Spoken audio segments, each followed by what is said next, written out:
नमस्कार मेरे प्यारे साथियों। आज मैं आप लोगों के सामने श्रीमद् भागवत महापुराण के अष्टम स्कंध का 20वां अध्याय लेकर आई हूँ। और उस अध्याय का क्या नाम है तो भगवान वामन जी का विराट रूप होकर 2 ही पग से पृथ्वी और स्वर्ग को नाप लेना।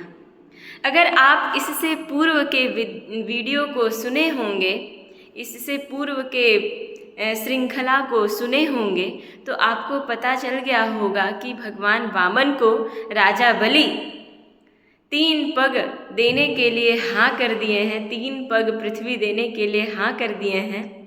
और अब जो है वो उस 3 पग से वो क्या क्या नापते हैं और वो 3 पग पूरा नाप पाते हैं या नहीं नाप पाते हैं, वो सारी बातें हम सब इस अध्याय में विस्तार से देखेंगे। तो श्री सुखदेव जी कहते हैं राजा परीक्षित से, क्या कहते हैं? राजन, जब कुल गुरु शुक्राचार्य ने इस प्रकार कहा, क्या कहा? यही कहा था कि तुम जिनको तुम दे रहा है धन, है ना, जिनको तुम 3 पग देने के लिए हाँ किए हो, वो कोई जो है वो इधर उधर का आदमी नहीं है, वो तुम्हारे शत्रु हैं, स्वयं विष्णु भगवान हैं। इस बात को बता रहे हैं शुक्राचार्य। और इस प्रकार कहा, तब आदर्श गृहस्थ राजा बलि ने एक क्षण चुप रहकर बड़ी विनय और सावधानी से शुक्राचार्य जी के प्रति कहने लगा। क्या कहा कि भगवान, आपका कहना सत्य है। आप जो कह रहे हैं कि तुम इतना बड़ा धन क्यों दे रहा है, क्योंकि शुक्राचार्य को पता था कि इनका एक पग में इतने से इतने पूरे एरिया को कवर कर लेंगे, दूसरे पग में पूरा ऊपर स्वर्ग लोक को कवर कर लेंगे, तीसरा पग करने के लिए कुछ बचेगा ही नहीं, 2 ही पग में पूरे संसार को जो है वो नाप लेंगे। ये बात उन्हें पता थी, ठीक है। और ये भी पता थी कि ये सारा पृथ्वी दे देने के बाद जो है वो बिल्कुल इनके पास धन नहीं बचेगा राजा बलि के पास, ये सारा कुछ उनको पता था। इसलिए वो थोड़ा सचेत कर रहे थे एक गुरु होने के नाते। तो वही वो कह रहे हैं, राजा बलि कह रहे हैं अपने गुरु से, अपने गुरु शुक्राचार्य जी से कह रहे हैं कि भगवान, आपका कहना तो ठीक है ना, सत्य है। गृहस्थ आश्रम में रहने वालों के लिए वही धर्म भी है।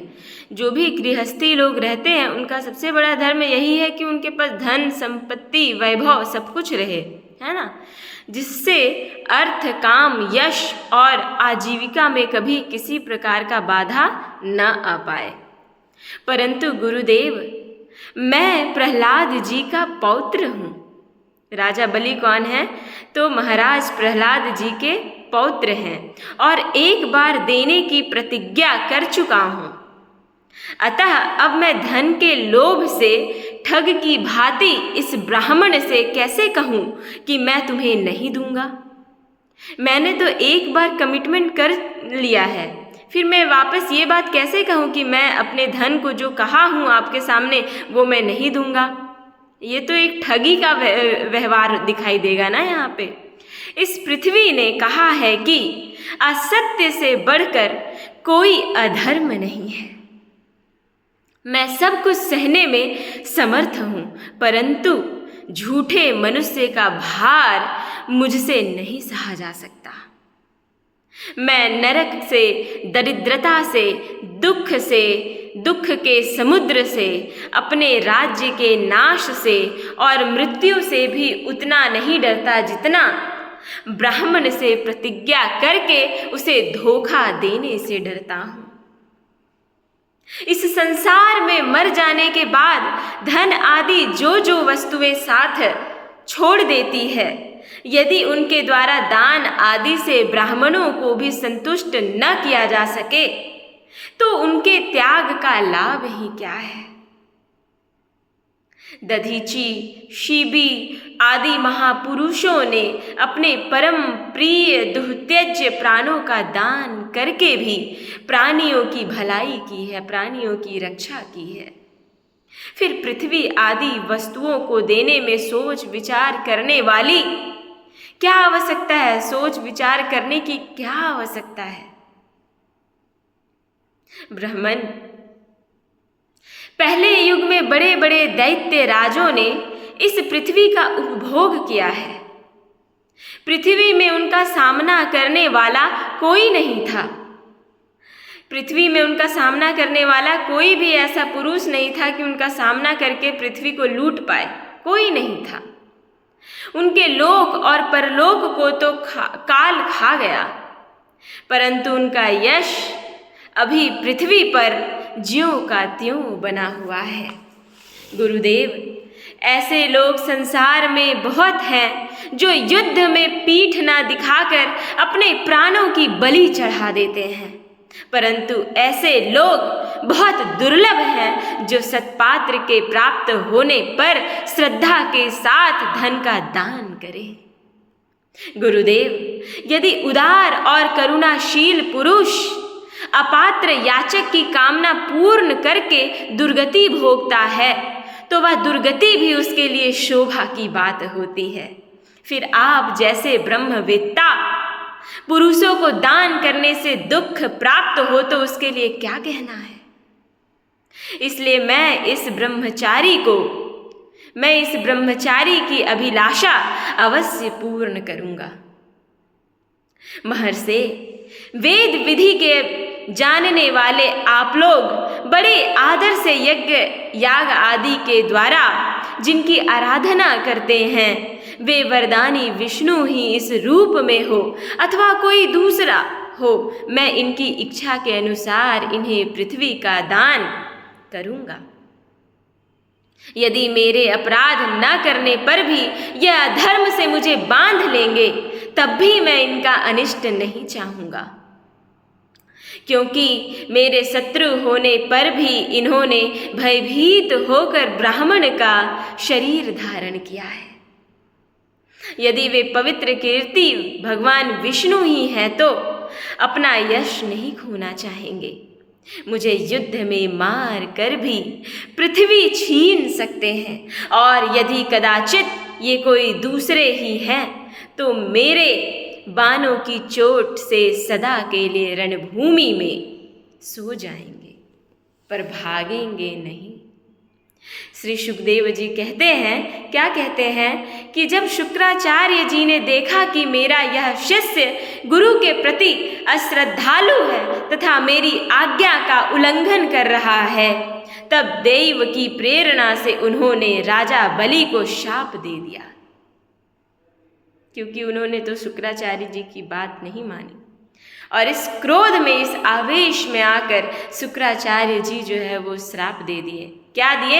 यद्यपि वे सत प्रतिज्ञ और उदार होने के कारण शाप के पात्र नहीं थे, है ना, वो इतने सत्य प्रतिज्ञ थे और इतने उदार थे कि वो शाप के कारण नहीं थे। शुक्राचार्य जी ने कहा, मूर्ख, तू है तो अज्ञानी, परंतु अपने को बहुत बड़ा पंडित मानते हो। तू मेरी उपेक्षा करके गर्व कर रहा है, तूने मेरी आज्ञा का उल्लंघन किया है, इसलिए शीघ्र ही तू अपनी लक्ष्मी को खो देगा। राजा बलि बड़े महात्मा थे, अपने गुरुदेव के शाप देने पर भी वे सत्य से नहीं डिगे। उन्होंने वामन भगवान की विधि पूर्वक पूजा की और हाथ में जल लेकर 3 पग भूमि का संकल्प कर दिया। उसी समय राजा बलि की पत्नी विंध्यावली, जो मोतियों के गहनों से सुसज्जित थी, वहां आई। उसने अपने हाथों में वामन भगवान के चरण पखारने के लिए जल से भरे सोने का कलश लेकर आई।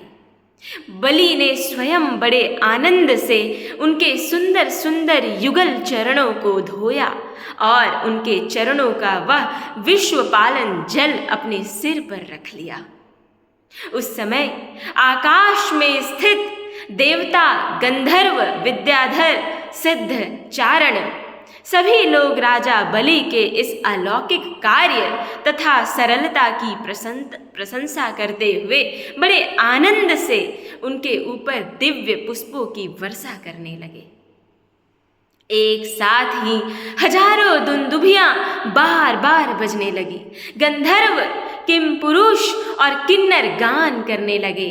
अहो धन्य है इन उदार शिरोमणि बलि ने ऐसा काम कर दिखाया जो दूसरों के लिए अत्यंत कठिन है। देखो तो सही, इन्होंने जानबूझकर अपने शत्रु को तीनों लोकों का दान दे दिया। इसी समय एक बड़ी अद्भुत घटना घट गई। अनंत भगवान का वह त्रिगुणात्मक वामन रूप बढ़ने लग गया। वह यहाँ तक बढ़ गया कि पृथ्वी, आकाश, दिशाएं, स्वर्ग, पाताल, समुद्र, पशु, पक्षी, मनुष्य, देवता और ऋषि सबके सब उसी में समा गए।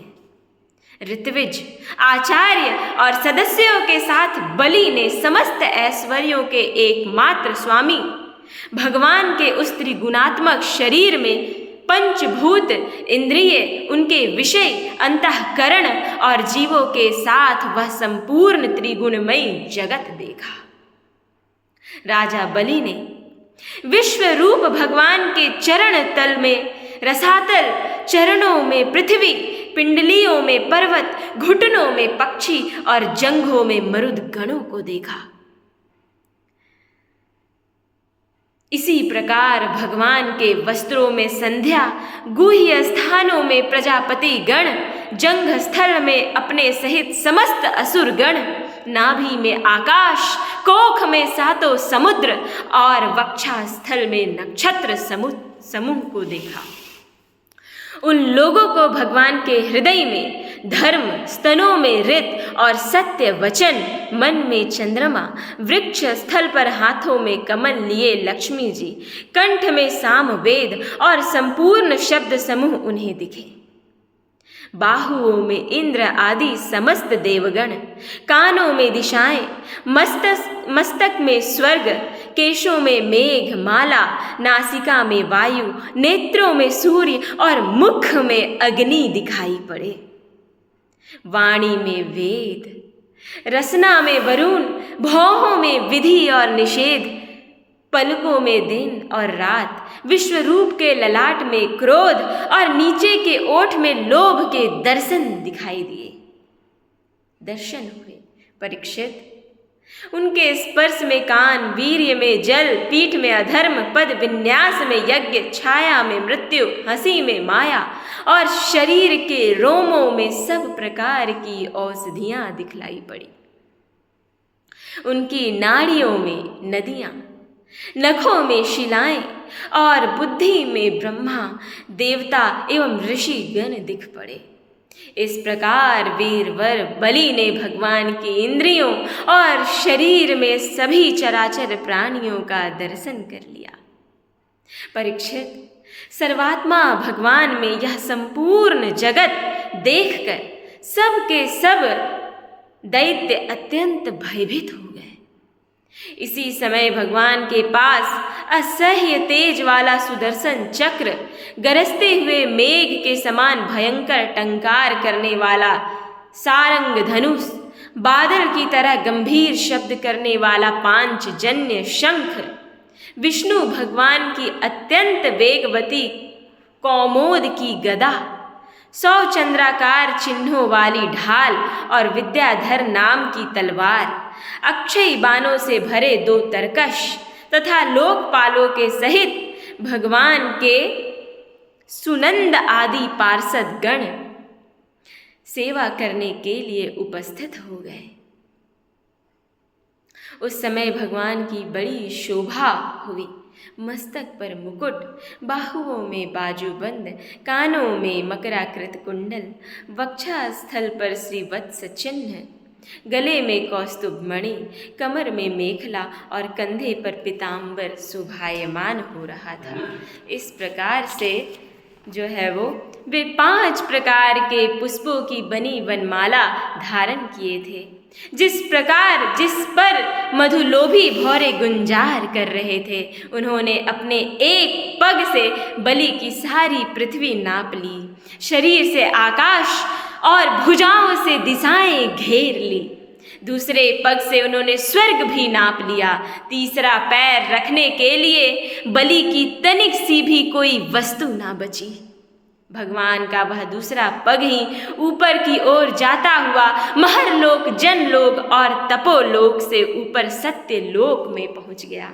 इस प्रकार से भगवान वामन जो है वो अपने पगों से पृथ्वी और संपूर्ण स्वर्गलोक को दोनों ही पग से नाप लिया। अंत का एक पग जो बचा था, उस पग से बलि का ऐसा कोई वस्तु ना रहा जो कि नपा ना हो, और वो पग के लिए वो बलि जो है वो उस पग के लिए कोई वस्तु ना दे पाया। भगवान की महिमा अपरंपार है। मेरे प्यारे मित्रों, आप लोग इसको बारंबार श्रवण कीजिए और समझिए और अपने संतानों को अवश्य बताइए। अपने पुराणों के आख्यानों, कथाओं से जरूर परिचित कराएं उन्हें। नमो नमः। नमः संस्कृताय। ओम नमो भगवते वासुदेवाय नमः। ओम।